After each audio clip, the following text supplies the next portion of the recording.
প্রধানমন্ত্রী হিসেবে দায়িত্ব গ্রহণের পর আজ প্রথমবার রাজধানীর নয়াপল্টনে বিএনপির কেন্দ্রীয় কার্যালয়ে এলেন বিএনপির চেয়ারম্যান তারেক রহমান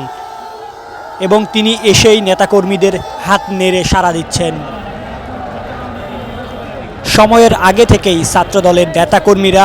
বিএনপির কেন্দ্রীয় কার্যালয় নয়াপল্টনের সামনে যে সড়কটি রয়েছে সেই সড়কে অবস্থান করছেন এবং এই মুহূর্তে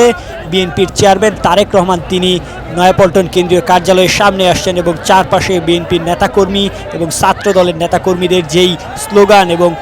আমরা দেখতে পাচ্ছি ইতিমধ্যে স্বরাষ্ট্রমন্ত্রী সালাউদ্দিন আহমেদ সহ সংসদ সদস্যের অনেকেই এখানে উপস্থিত রয়েছেন।